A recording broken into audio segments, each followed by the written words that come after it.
యేసు ప్రభు శరీరధారిగా ఉన్నప్పుడు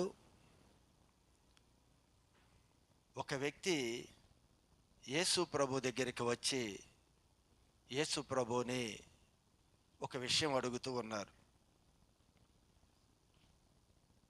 ప్రభువా, ప్రధానమైన ఆజ్ఞ ఏది అని యేసు ప్రభుని ప్రశ్నించాడు ఒక వ్యక్తి. అడిగిన ప్రశ్నకి యేసు ప్రభు ఏం జవాబు ఇచ్చాడో మనము మార్కు సువార్త 12వ అధ్యాయము 28వ వచనాన్ని చూస్తే యేసు ప్రభుకి ఆ వ్యక్తికి మధ్య జరిగిన ఆ సంభాషణలో ప్రభు ఏం మాట్లాడుతున్నాడో మనకు అర్థమవుతుంది. శాస్త్రులలో శాస్త్రము తెలిసిన వ్యక్తి అంటే ధర్మశాస్త్రము తెలిసిన వ్యక్తి యేసు ప్రభు దగ్గరికి వచ్చి ఆజ్ఞలు చాలా ఉన్నాయి కదా, ఆజ్ఞల అన్నిటిలో ప్రధానమైన ఆజ్ఞ ఏది అని యేసు ప్రభుని అడిగాడు. మనం కూడా ఎక్కువ సమాచారం చెప్పినప్పుడు మనం దానిలో ముఖ్యమైన విషయం ఏంటో చెప్పండి అంటాం. ఏదో చెప్పుకుంటూ వెళ్ళిపోయారనుకోండి, దానిలో అసలైన విషయం ఏంటో చెప్పమని అడుగుతాం. మా అమ్మ చిన్నప్పుడు బైబిల్ చదువు బైబిల్ చదువు బైబిల్ చదువు అనేది. నేను కాలేజీ నుంచి ఇంటికి వెళ్ళినప్పుడు ఒక్కసారి బైబిల్ చదువు అనేది. నీకు వచ్చు కదా, నువ్వు చదువుకో అనేదాన్ని. కాదు, ఒక్కసారి చదువు అనేది. కానీ ఎప్పుడు నేను బైబిల్ అలా చదివేవాడిని కాదు. అయితే ఒకసారి బతిమలాడి బైబిలు నీతో పాటు తీసుకుని వెళ్ళి రోజు కొంచెమన్నా నువ్వు బైబిల్ చదువు అని నాతో మాట్లాడి మాట తీసుకుంది, నువ్వు తీసుకెళ్ళి బైబిల్ చదవాలి అని. అయితే నేను అన్నాను, ఈ బైబిల్ అంతా చదివినా నాకేం అర్థం కాదు కదా, బైబిల్లో రకరకాలుగా చెప్తున్నారు, ఇది అంత అర్థం కాదు, మరి అసలు ఈ బైబిల్ అంతటికి సారాంశం ఏంటో చెప్తే అది నేను విని నేను అలా చేస్తాను అని చెప్పాను. బైబిల్ అంతా చదివి అర్థం చేసుకునటానికి నాకేం అర్థం కాదు, ఆ బైబిల్ సారాంశం అంతా ఏంటో ఒక్క ముక్కలో నాకు చెప్పేస్తే దాన్ని నేను ఫాలో అవుతాను చెప్పు అన్నారు. అయితే ఏం చెప్పింది అంటే, ఇదిగో 10 ఆజ్ఞలు దేవుడు చెప్పాడు కదా, ఇదేను బైబిల్ అంతటికి వాస్తవమైన సంపూర్ణమైన ఉపదేశము ఈ 10 ఆజ్ఞలు అని చెప్పింది. ఓ ఇంతే కదా 10 ఆజ్ఞలు అన్నాను. ఇవి పెద్ద కష్టమైనవేముంది, ఇవన్నీ మనం ఈజీగానే చేయొచ్చు.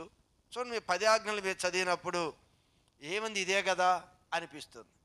అంటే ఇంత బైబిల్లో ఉన్న సారాంశం ఏంటి అంటే 10 ఆజ్ఞలు. అలా 10 ఆజ్ఞలు చెప్పినప్పుడు చాలా సింపులే కదా అని రోజు ఆ 10 ఆజ్ఞలు చదువుకునేవాడు.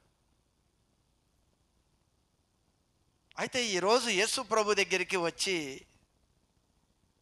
ధర్మశాస్త్రోపదేశకుడు లేదా ధర్మశాస్త్రం బాగా తెలిసిన వ్యక్తి యేసు ప్రభు దగ్గరికి వచ్చి అడుగుతున్నాడు, అయ్యా ప్రధానమైన ఆజ్ఞ ఏంటో ఒక్క ముక్కలో నాకు చెప్పరాదు అని అడిగాడు. అందుకు యేసు ప్రభు ఏమని సమాధానం చెప్పాడు? ఓ ఇశ్రాయేలు వినుము, ఓ ఇశ్రాయేలు విను. నువ్వు అడుగుతున్నావు కదా ప్రధానమైన ఆజ్ఞ ఏది, ఈ బైబిల్ అంతటిలో ప్రధానమైన ఆజ్ఞ, మొట్టమొదటి ఆజ్ఞ, శ్రేష్టమైనది, సంపూర్ణమైన ఆజ్ఞ ఏది అని అడుగుతున్నావు కదా, చెప్తాను విను అంటున్నాడు ప్రభు. అంటూ ఏమని చెప్పాడు? మన దేవుడైన ప్రభువు, మనము ఆరాధించే దేవుడు, మనం సేవించే దేవుడు అద్వితీయ ప్రభువు, అద్వితీయ దేవుడు ఆయన. అంటే అలాంటి వాడు మరొకడు లేడు. అద్వితీయ అంటే రెండో వాడు లేడు. మనం ఆరాధించే దేవుడు అద్వితీయ దేవుడు. పైన ఆకాశమునందు కానీ భూమి మీద కానీ భూమి కింద ఉన్న నేలలో కానీ విశ్వములో ఎక్కడా కూడా అలాంటి దేవుడు మరెక్కడా లేడు. అయితే నువ్వేం చేయాలి ఇప్పుడు ఈ దేవుడికి? నీవు నీ పూర్ణ హృదయముతోను నీ పూర్ణ హృదయముతోను నీ పూర్ణ ఆత్మతోను నీ పూర్ణ ఆత్మతోను నీ పూర్ణ వివేకముతోను నీ పూర్ణ వివేకముతోను నీ పూర్ణ బలముతోను నీ పూర్ణ బలముతోను నీ దేవుడైన ప్రభువును నీ అద్వితీయ దేవుడైన నీ ప్రభువును ప్రేమింపవలెను. ప్రేమించాలి. ఇది మొదటిది, ప్రధానమైన ఆజ్ఞ. ఆజ్ఞ.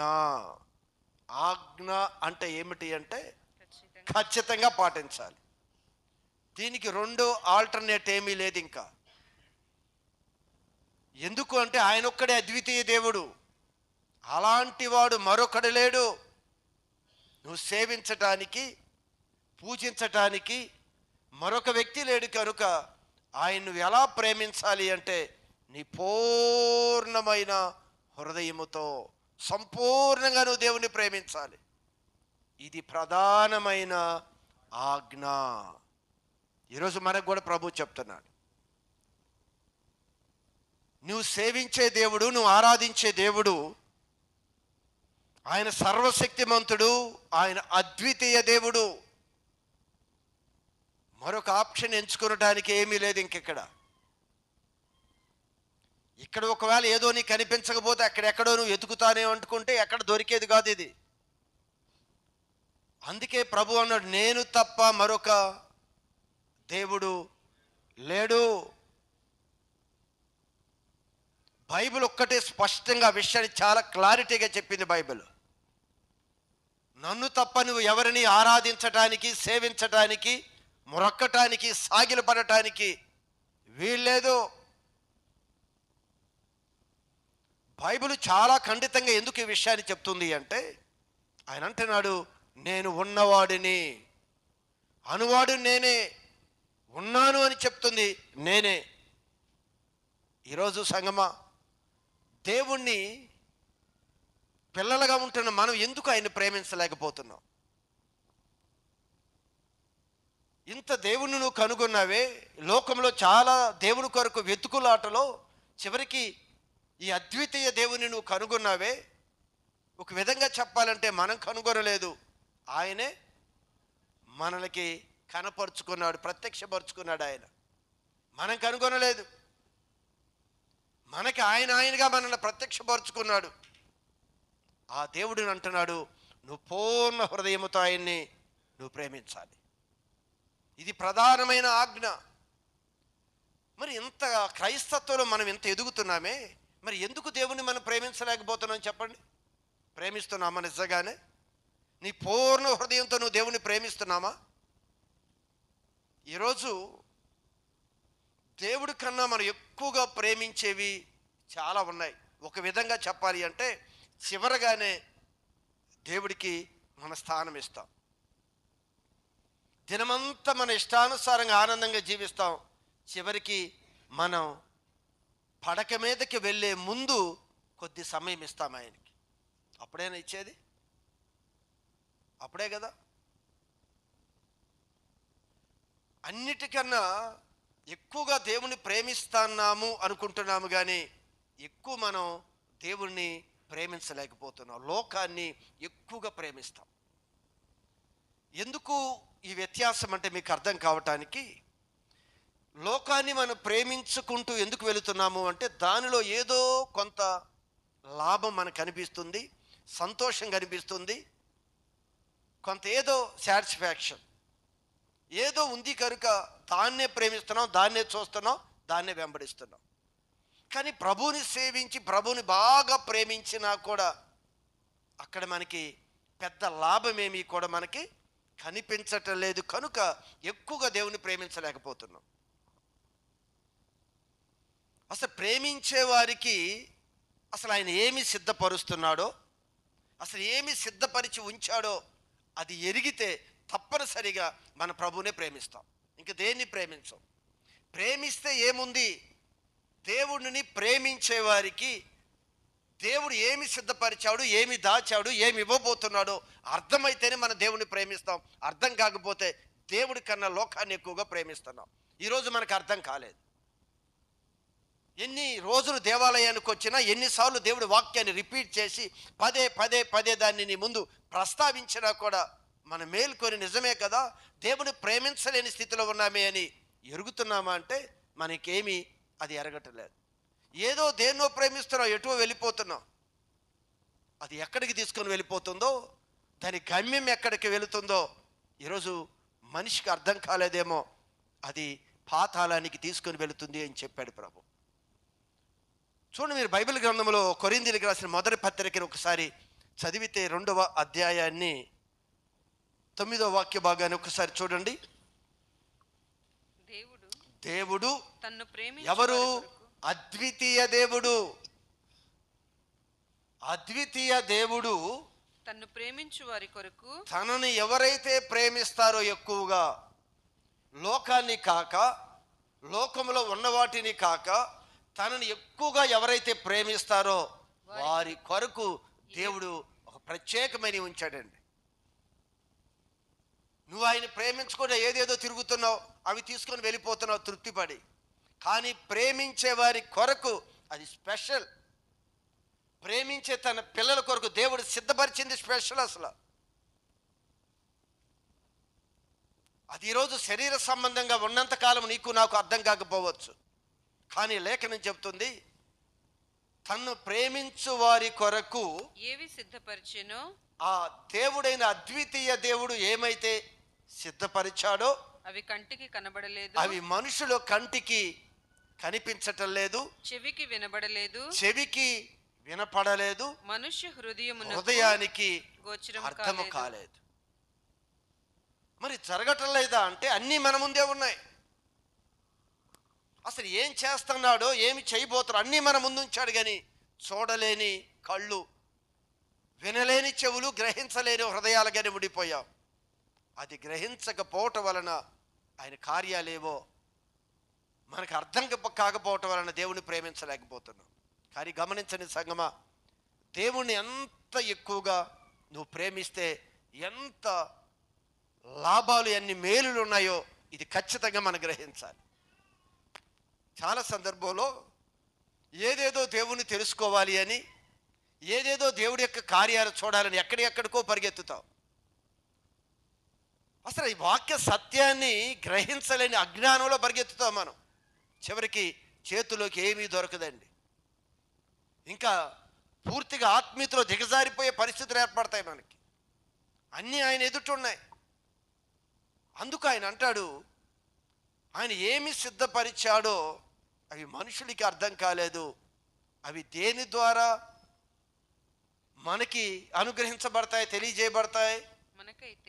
మనకైతే దేవుడు వాటిని తన ఆత్మ వలన బయలుపరిచి ఉన్నాడు. తన ఆత్మ వలన మనకి బయలుపరిచి ఉన్నాడు. ఇప్పుడు అన్య జనాంగానికైతే అర్థం కాల దేవుని ప్రేమిస్తే ఏమొచ్చిద్ది అని. మరి దేవుని పిల్లలం కదా మనం. దేవుని ఆత్మ నిత్యము నీకు ఉపదేశిస్తుంది కదా. నువ్వు ప్రేమిస్తే ఏమి దొరుకుతుంది అనేది ఖచ్చితంగా పరిశుద్ధాత్మ దేవుడు నీకు బయలుపరుస్తూనే ఉన్నాడు. కానీ ఎందుకు మనం గ్రహించలేకపోతున్నాం? అక్కడ వాక్యం చెప్తుంది, దేవుడంట ప్రేమించే వారికి ఆల్రెడీ సిద్ధపరిచిస్తాడంట. సిద్ధపరచటము అనే దాని గురించి ఒక విషయం చెప్తాను మీకు. దేవుడు చాలా మన కొరకు సృష్టించాడా లేదా? చాలా సృష్టించాడు. అలానే దేవుడు సిద్ధపరుస్తాడు. సృష్టించటం వేరు, సిద్ధపరచటం వేరు. ఇప్పుడు దేవుడు బంగారము, వెండి ఉందనుకోండి, దీన్ని దేవుడు ఏం చేశాడు? సృష్టించాడు. సృష్టించిన తర్వాత అది మనకు ఒక హారంగానో మన ఒంటి మీదకి రావాలంటే అది ఏం చేయబడాలి? సిద్ధపరచబడాలి. ఏ విధంగా అది సిద్ధపడితే మనం వాడుకుంటామో అలానే దేవుడు సృష్టిస్తాడు. భూమిలో నుండి ఆహారాన్ని మలిపిస్తాడు. ఒక మంచి కూరగాయలు అనుకుందాం. ఇవి మంచి గోధుమలు మలిపిస్తాడు దేవుడు. ఇవి మనకు ఆహారంగా మారాలంటే దీన్ని ఏం చేయాలి? ఇది సిద్ధపరచాలి. సిద్ధపరిస్తేనే అది ఆహారంగా మనం తీసుకుంటాం. అయితే ఇక్కడ ఏమంటాడు దేవుడు అంటే, తన పిల్లలకి అన్నీ సిద్ధపరిచేస్తాడంట ఆయన. అందుకే ప్రభు అంటాడు, తన ప్రియులు నిద్రించుచుండగానే ఆయన వారికి, అంటే వారు రెస్ట్ తీసుకొని చూడగానే దేవుడే అంత ప్రిపేర్ చేసి తీసుకొచ్చేస్తాడు. అసలు అంత రెడీ చేసి సిద్ధపరిచి మన ముందుకు తీసుకొస్తాడు ఆయన. అది తన ప్రియులు అంటే తన ప్రేమించే వారి కొరకు దేవుడు ఏమి సిద్ధపరుస్తున్నాడో అది ఈరోజు మనం గ్రహించాలి అని చెప్తున్నాడు ఆయన. అది గ్రహిస్తే నువ్వు దేవుడినే ప్రేమిస్తావు, ఇంక దేన్ని ప్రేమించవు. ఇప్పటికీ దేవుడు అంటే మనకి బాధ. కొద్ది నిమిషాలు కూర్చోవాలంటే, కొద్ది నిమిషాలు ప్రార్థన చేయాలంటే, ఒకవేళ 10 మినిట్స్కి దాటి ఇంకొక 10 నిమిషాలకి ప్రార్థన పొడిగింపు వెళ్ళింది అనుకోండి, లోపల ఏమొస్తుంది మనకి? ఇసుకు రాదా? అనుకున్న సమయం కన్నా ఒక 10 నిమిషాలు పెంచారనుకోండి, ఏమొస్తుంది? ఇసుకు వస్తుంది.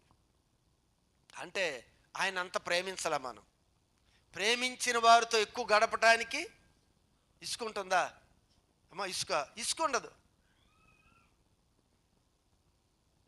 చూడండి, ఇక్కడ దేవుడి మీద ప్రేమ లేదు అనే విషయాన్ని మీరు గుర్తుపెట్టుకోవాలి. అందుకు దేవుడిని ప్రేమించే వారికి ఆయన సిద్ధపరుస్తాడంట. తన ప్రియులు రెస్ట్ తీసుకొని చూడగానే ఆయన వారికి ఇచ్చును, సిద్ధపరిచి ఇస్తాడంట. రెడీమేడ్గా అంతా కూడా అంత ప్రిపరేషన్ అయిపోయింది మనకి ఇచ్చేస్తాడు, మనం తీసుకొని భుజించటమే. సిద్ధపడిన మన్నాను తీసుకొచ్చి వాళ్ళ ముందు పెట్టాడా? మీరు భుజించండి, ఏమైనా చేయాలా? దానికి ఏమీ చేయొద్దు. శుభ్రంగా ఆకాశం నుంచి పడుతూ ఉంటుంది, శుభ్రంగా ఒక ప్లేట్ పెట్టి దానిలో కూర్చో శుభ్రంగా తిను. మళ్ళీ రేపటికి దాచుకోవద్దు. మళ్ళీ అది కంపు కొట్టి అది కడుక్కొని అసలు నీకేం పని లేదు. అలా పెట్టు. పరలోకము నుండి ఆకర్షించే మన్నా పడుతుంది, శుభ్రంగా దాన్ని భోజనం చేయి, దాన్ని పక్కన పెట్టుకో, రేపటికి మరలా నేను ఇస్తాను. తన పిల్లలకు దేవుడు అన్నీ కూడా సిద్ధపరిచిస్తాడండి. మనం కష్టపడి ఏదో సాధించాలని కాదు.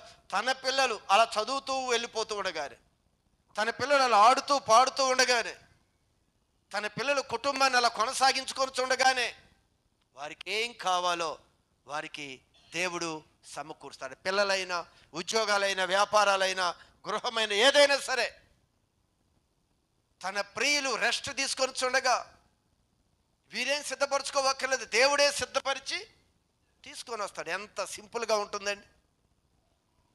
అలసిపోయి ఉదయం నుంచి రాత్రి వరకు ఏదో మనం సాధించలేదు అనుకుంటూ ఉంటాం. ఆయన అలా ఉండగానే తన పిల్లలకి ఆయన అనుగ్రహించును. మనలో చాలామందికి సందేహం ఏమిటి అంటే, మరి ఇన్ని సంవత్సరాలు అయింది కదా నేను ప్రభు నమ్ముకొని, ప్రభు కొరకు నేను చాలా కష్టపడ్డానండి, ప్రభు కొరకు నేను చాలా వదిలిపెట్టాను, ప్రభు కొరకు నా బంధువుల మీద నేను గొడవ పెట్టుకున్నాను, కొన్ని సందర్భాల్లో నాకు నష్టం వచ్చినా కూడా ప్రభు కొరకు దాన్ని లక్ష్య పెట్టకుండా ఆయన్ని వెంబడించాను. కానీ దేవుడు నా జీవితంలో ఏం జరిగించాడు? నేను చాలా ప్రేమించాను. ప్రేమించిన వారు ఉన్నారు ఇక్కడ. ప్రేమించిన వారు చాలా ప్రయాసపడ్డారు ప్రభు కొరకు. ఎన్నో నిందలు వస్తున్నా, శ్రమలు వస్తున్నా, ఆటంకాలు వస్తున్నా, అవమానాలు వస్తున్నా, కరువు వచ్చినా దేవుని విడిచిపెట్టకుండా నాకు దేవుడు కావాలి అని ఇప్పటికి నడుస్తున్న భక్తులు ఉన్నారు. వారిలో సందేహం ఏమిటి అంటే, ఇంత ప్రేమిస్తున్నాం కదా దేవుణ్ణి, దేవుడికే కొరకే కదా నా వాళ్ళని విడిచిపెట్టాను, దేవునికే కొరక నా ఆరోగ్యం క్షీణించిపోతున్నా కూడా దేవుడి కొరకు బ్రతుకుతున్నాను, నావి అని అన్నీ పోయాయి, నా అనేవారు నాకు దూరం అయిపోతున్నారు, అన్నీ పోయాయి, అన్నీ దేవుడి కొరకు, నేను దేవుని ప్రేమించాను, కానీ దేవుడు నాకు ఏమిస్తాడు, అసలు ఏమి దాచి ఉంచాడు, ఏమిటి పరిస్థితి అని అలా వేదనతో దుఃఖముతో తల్లడిల్లిపోతున్న భక్తులు కూడా ఉన్నారు. ఒక సందర్భంలో యేసు ప్రభు దగ్గరికి వచ్చిన శిష్యుడైన పేతురు యేసు ప్రభును ఒక విషయం అడిగారు. తనతోనే నడుస్తున్నాడు, తనతోనే శ్రమలు పడుతున్నాడు, తనతోనే నడుస్తూ తన వారిని విడిచిపెట్టాడు, తన వ్యాపారాన్ని విడిచిపెట్టాడు, తన సంపాదన విడిచిపెట్టాడు. అన్నీ విడిచి ప్రభువుని ప్రేమిస్తూ ప్రభువుతోనే అడుగులు వేసుకుంటూ వెళ్ళిపోతున్న ఈ వ్యక్తి యేసు ప్రభు దగ్గర అడుగుతున్నాడు, నీవు కూడా చాలా దినాలు చాలా సంవత్సరాల నుంచి ప్రభుని వెంబడిస్తున్నావు కదా, నీకు కూడా ఏదో సందేహం, నేను దేవుని కొరకు నా జీవితాన్ని ఇంత సాక్రిఫైస్ చేశానే, మరి నాకు ఏం దొరుకుతుంది, ఏం దొరకలేదు, ఇలానే ఉన్నాను నేను, వాళ్ళందరూ పెద్దవాళ్ళు అయిపోతున్నారే, నేను ఈ విధంగానే ఉండిపోయాను అని నీకు సందేహం వచ్చింది. ఎలా వస్తుందో, ఒక దినాన తనతో తిరుగుతూ తన శిష్యుడిగా ముందుకు కొనసాగుతున్న పేతురు యేసు ప్రభుని అడుగుతున్నాడు. ఏమని అడిగాడో ఒకసారి చదవండి. లోకా సువార్త, మార్కు సువార్త 10వ అధ్యాయము 28వ వాక్య భాగము. 10:28 మార్కు సువార్త. పేతురు ఇదిగో మేము సమస్తమును విడిచిపెట్టి, యేసు ప్రభుని అడుగుతా, నా వైపు చూడాలి, యేసు ప్రభుతో మాట్లాడుతున్నాడు పేతురు. ఇదిగో మేము సమస్తమును విడిచిపెట్టి, మేము సమస్తాన్ని విడిచిపెట్టి నిన్ను వెంబడించితిమి కనుక, నిన్ను వెంబడించాం. నిన్ను వెంబడించడానికి ఎన్ని విడిచిపెట్టాల్సి వచ్చిందో తెలుసు కదా నాయన నీకు. అసలు నువ్వు కావాలని నీతో నడవటానికి మేము ఎన్ని విడిచిపెట్టాల్సి వచ్చింది. అన్ని విడిచిపెట్టావు, ఏది అడ్డుంటే అది విడిచిపెట్టావు. వ్యాపారం అడ్డొచ్చింది, వ్యాపారాన్ని పక్కన పెట్టావు.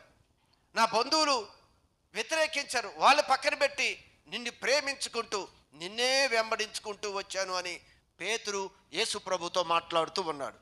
ఇంకేమన్నాడు? కనుక మాకేమి దొరుకునని ఆయన అడుగగా, కనుక మాకు ఏమి ఏమి దొరుకుతుంది, ఇన్ని విడిచిపెట్టాం కదా. ఇదే ప్రశ్న మనలో కూడా ఉందా లేదా?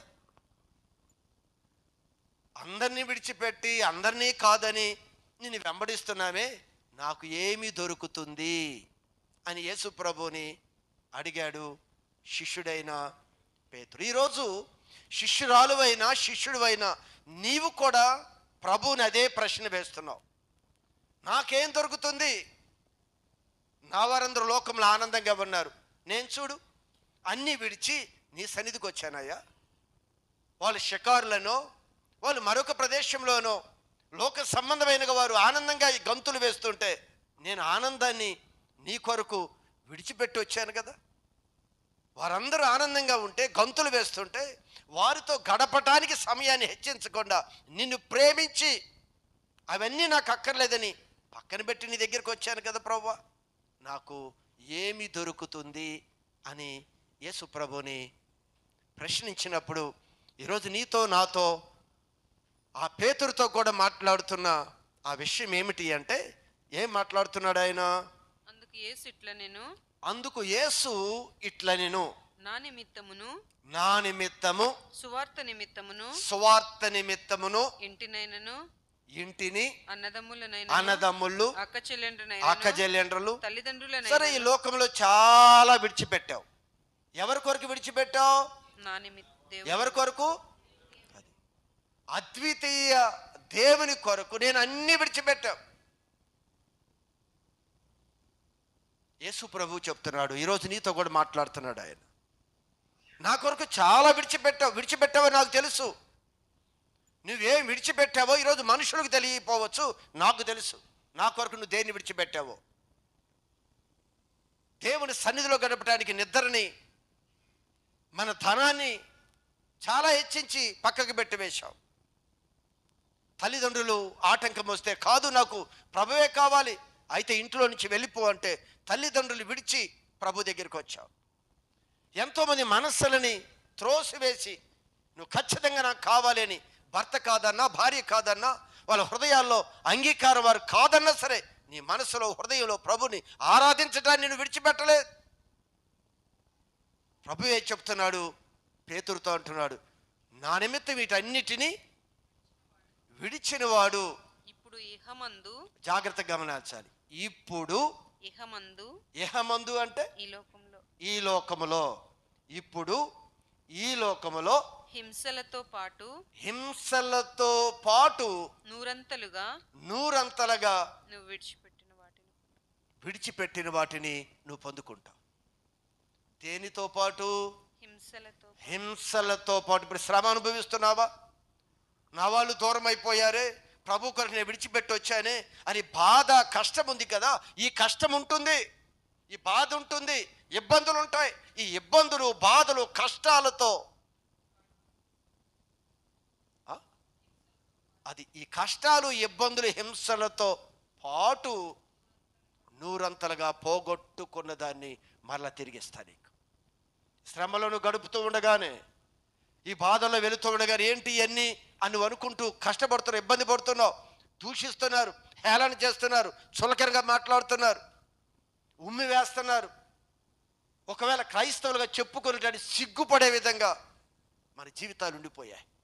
ప్రభువుని ధైర్యంగా ప్రకటించలేని పిరికివారిగా లోకానికి, సమాజానికి భయపడిపోతూ అలానే నలిగిపోతూ ఈడ్చుకుంటూ ప్రభువులో ముందుకు వెళుతున్నావు. ప్రభు అంటున్నాడు, ఈ హింసలతో పాటు, ఈ హింసలన్నీ నువ్వు అనుభవిస్తున్నావు, బాధలన్నీ అనుభవిస్తున్నావు, కష్టాలన్నీ అనుభవిస్తున్నావు.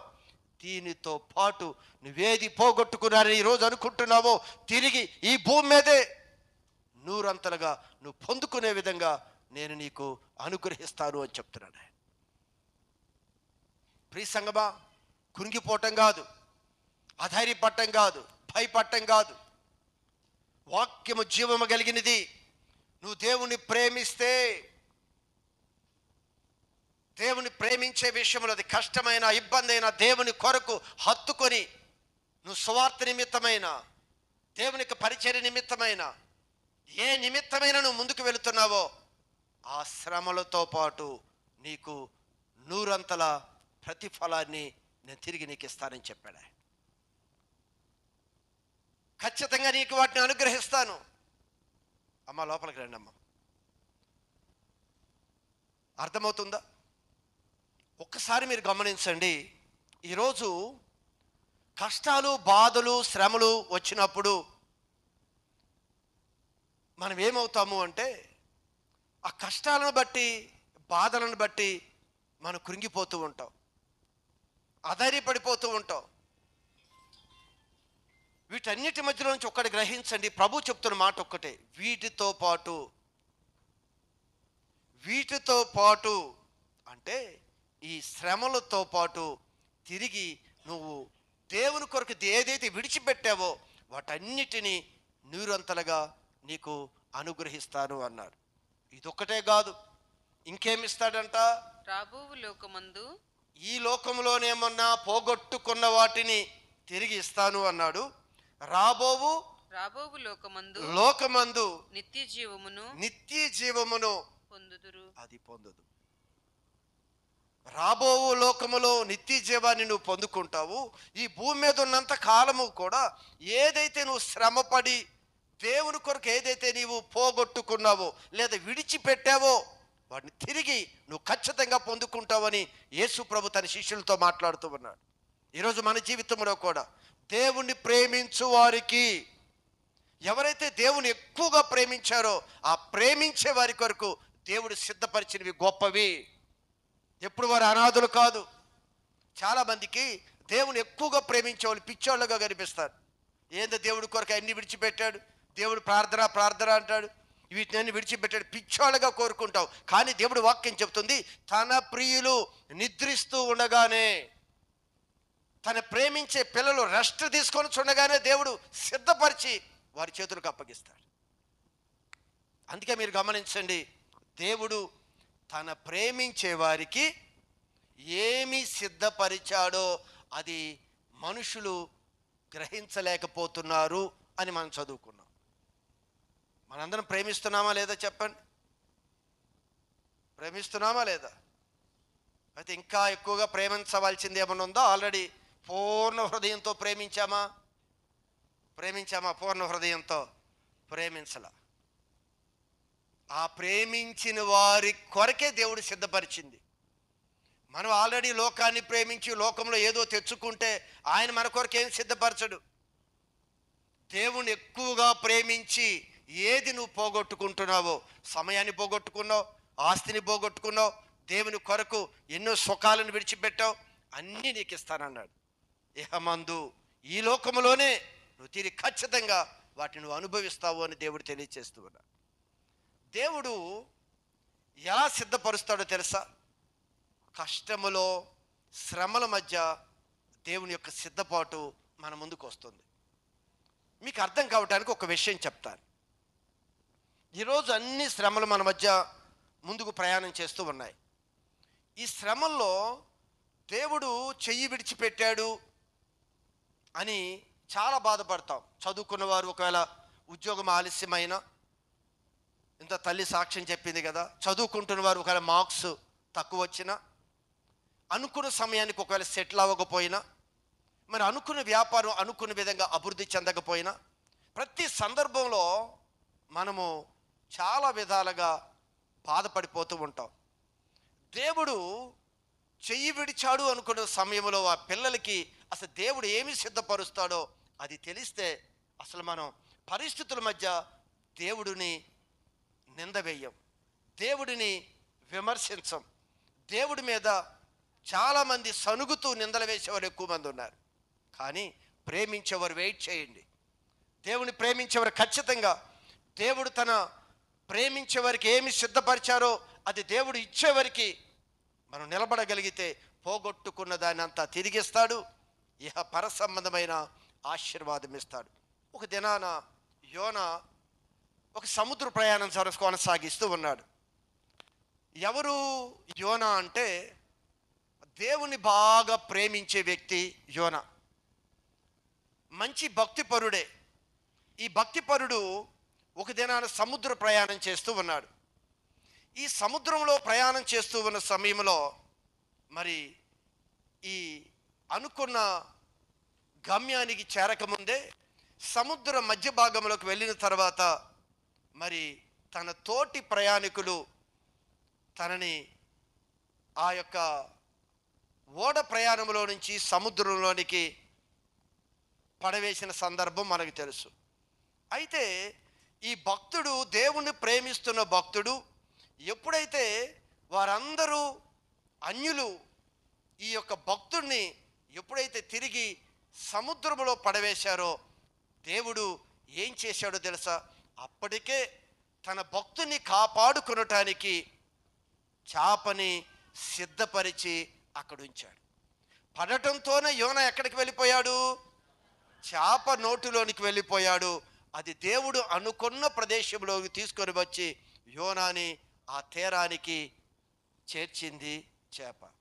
ఈరోజు మన అందరి జీవితాల్లో కూడా దేవుడు ఖచ్చితంగా ఒక శ్రమ వచ్చింది, కష్టం వచ్చింది, కానీ దేవుని ప్రేమించే విషయంలో నువ్వు నిర్లక్ష్యం చేయకుండా దేవుడు వాక్యం చెప్పిన విధంగా పూర్ణ హృదయముతో, పూర్ణ ఆత్మతో నీ దేవుడు ఎవరా? దేవుడు అద్వితీయ దేవుడు. అలాంటి వాడు మరొకడు లేడు. అలాంటి అద్వితీయ దేవుణ్ణి అదే విధంగా నువ్వు ప్రేమించగలిగితే ఖచ్చితంగా దేవుడు ఒకటి నీ కొరకు సిద్ధపరిచాడు. అది ఉద్యోగమైనా, వివాహమైనా, అది నీ చదువైనా, నీ జీవితంలో ఏదైనా సరే దేవుడు ఒకటి సిద్ధపరిచాడు అనే విషయాన్ని మీరు గమనించాలి. యోనానికి అయిపోయింది నా ప్రాణము అనుకునే పరిస్థితి లేకుండా దేవుడు సిద్ధపరిచాడు.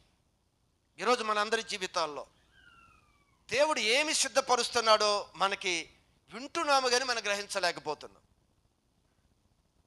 షడ్రకు, మిషకు, అబేద్నెగోలుని ఎందుకు వారిని అగ్నిగుండంలో వేయవలసిన పరిస్థితి వచ్చింది? ఎందుకు? దేవుణ్ణి ప్రేమించినందుకు. నువ్వు దేవుణ్ణి ప్రేమించవద్దు,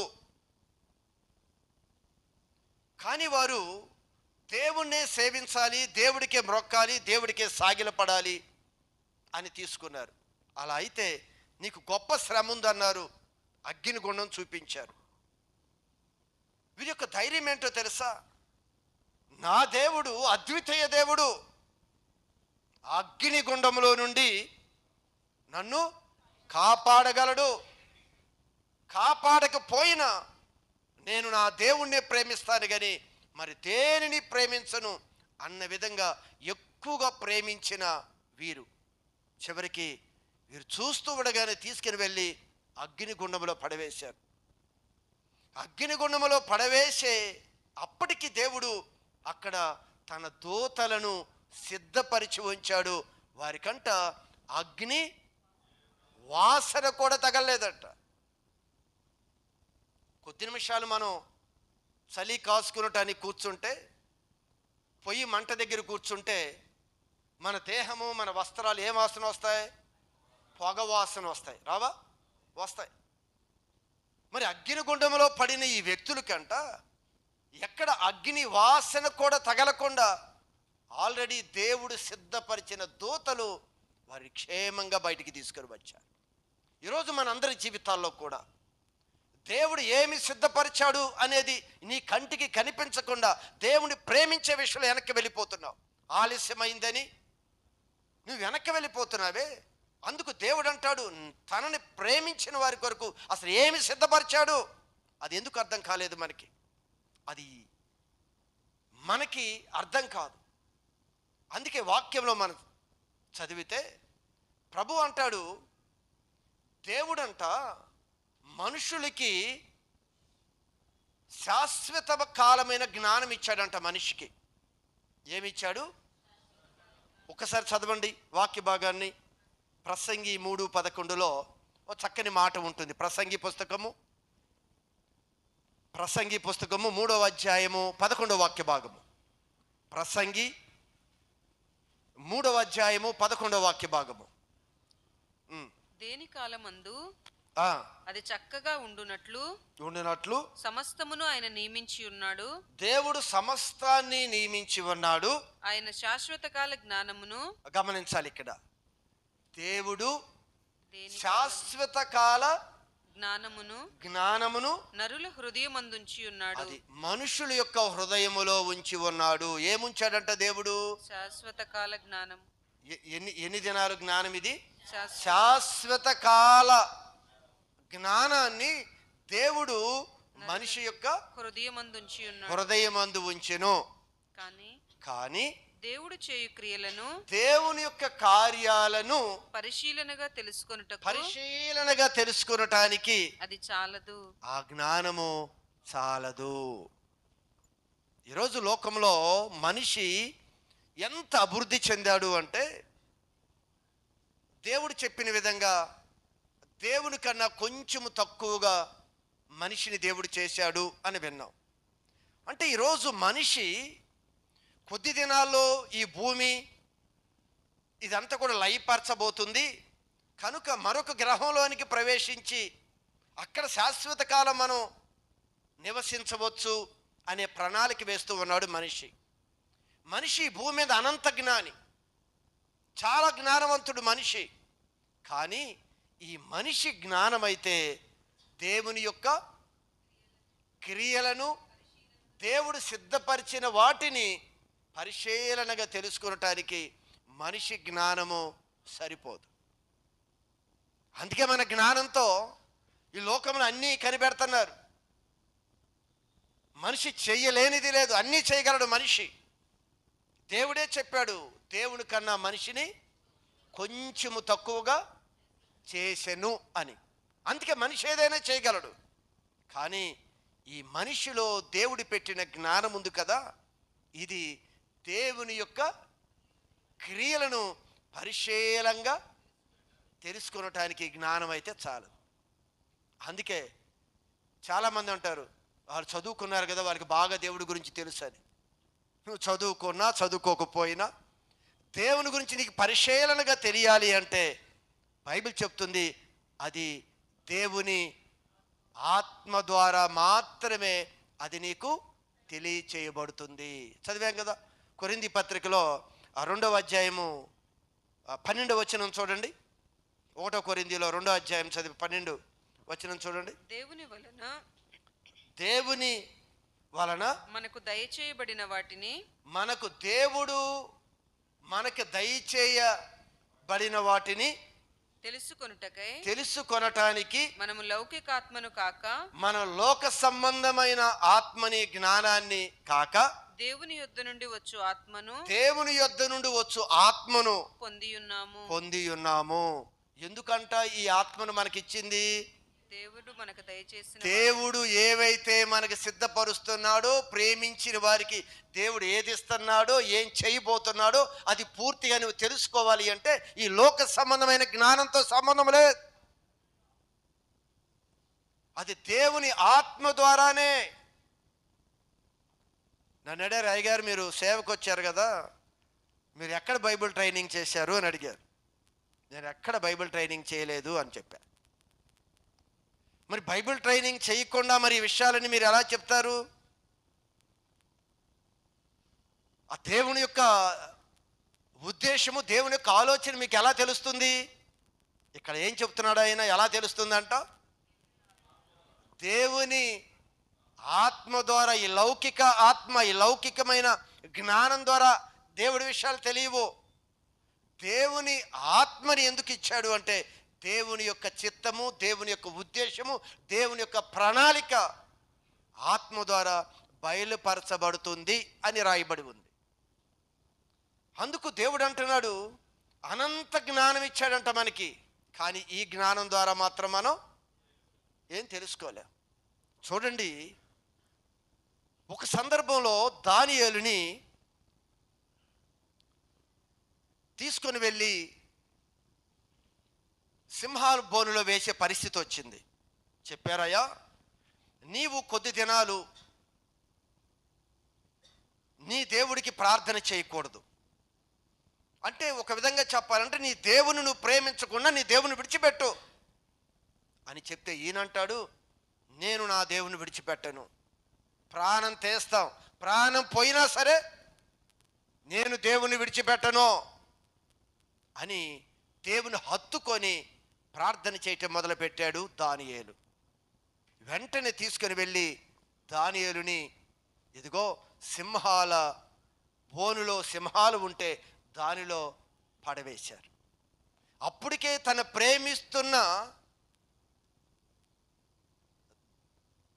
ప్రేమిస్తున్న దానియేలు అద్వితీయ దేవుడు ఏం చేశాడో తెలుసా? తను ప్రేమిస్తున్న దానియేలు కొరకు తన దూతను పంపించి సింహాల యొక్క నోర్లు సిద్ధపరిచాడు. ఆల్రెడీ దేవదూతలు అక్కడ.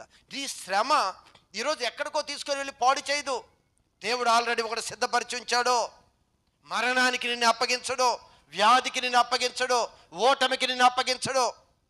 ఖచ్చితంగా నువ్వు ప్రేమించు, దేవుడు సిద్ధపరిచింది నువ్వు పొందుకుంటావు, నూరంతలుగా పొందుకుంటావు. ఇక లోపం ఏంటి అంటే దేవుని ప్రేమించే విషయమే లోపం మనలో.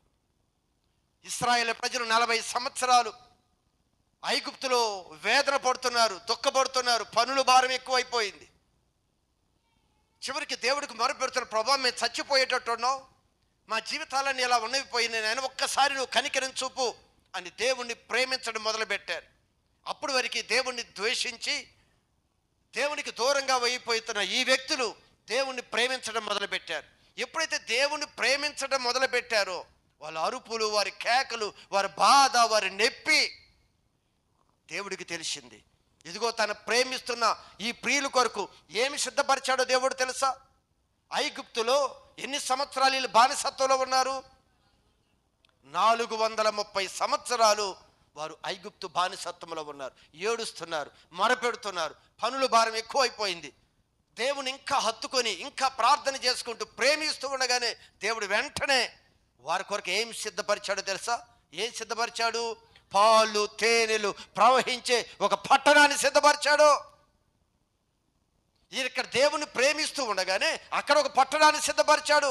నువ్వు ఇల్లు కట్టుకోని అవసరం లేదు, నువ్వు ద్రాక్ష తోటలు నాటవలసిన అవసరం లేదు. ద్రాక్ష తోటలు ఉన్నాయి, మంచి పంటలు ఉన్నాయి, మంచి సెలయేరులు ఉన్నాయి, మంచి ఇల్లు ఉన్నాయి, వెళ్ళి స్వతంత్రించుకో.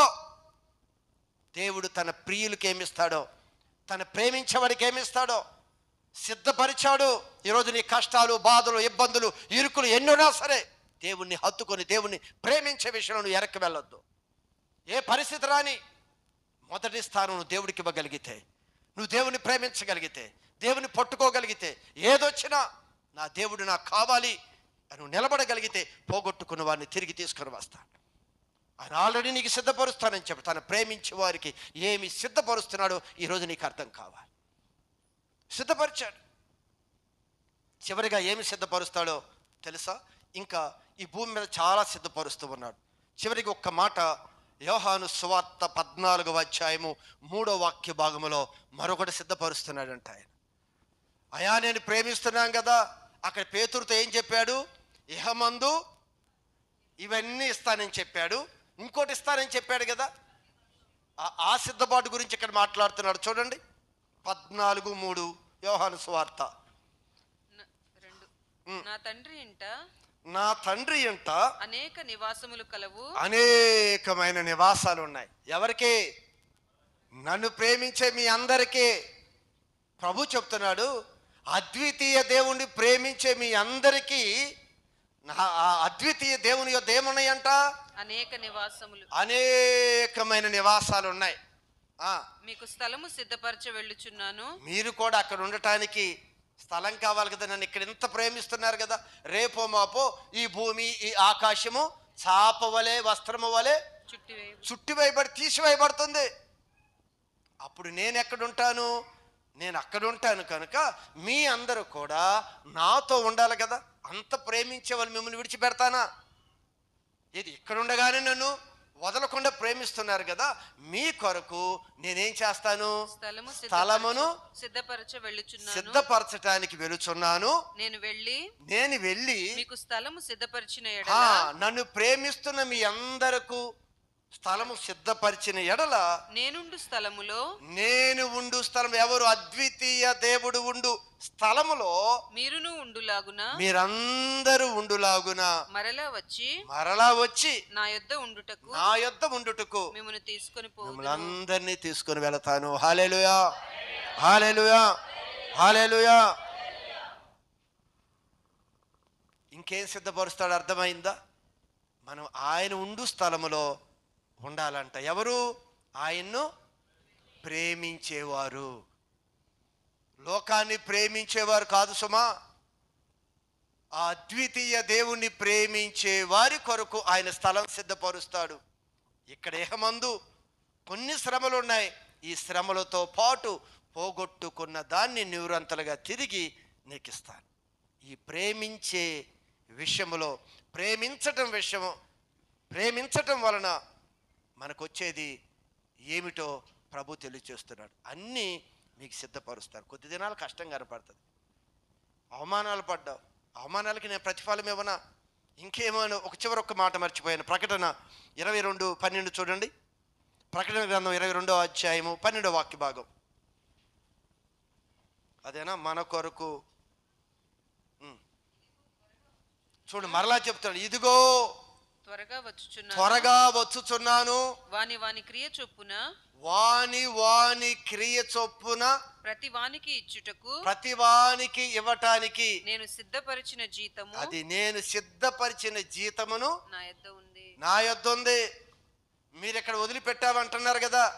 అమ్మో దేవుడి కొరకు ఇంత లాభం వచ్చేది నాకు, అయినా ఆదివారం దేవుడి సన్నిధి కొరకు నా వ్యాపారాన్ని వదిలిపెట్టొచ్చా? నా కూలి రోజు 2 అంతలు ఇస్తామన్నారు, అయినా నాకు దేవుడు కావాలని వచ్చా.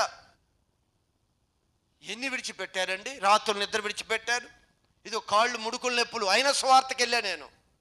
మా ఇంట్లో వాళ్ళు ఒప్పుకోలేదు, అయినా స్వార్థకి వెళ్ళాను. నా బాడీ సహకరించలేదు. ఆటోకి ఎంత ఖర్చు అయింది, ఎంత ఫైనాన్స్కి ఎన్ని ఇబ్బందులు ఉన్నాయి, వెళ్ళాను. అని అంటున్నాడు. నీ కొరకు ఏమన్నాడు? వాని పనులు ఏమి చేశారో నన్ను ప్రేమించి ఆ ప్రేమ కొరకు ఎంత సాక్రిఫైస్ చేసి ఆరోగ్యమైన ఇంకొకటైనా ఏది చేశారో వాటన్నిటికీ జీతము నా దగ్గర ఉంది. ఇక్కడ ఏమి రాలేదనుకుంటున్నావేమో, జీతం నా దగ్గర ఉంది, నీకు ఇస్తాను.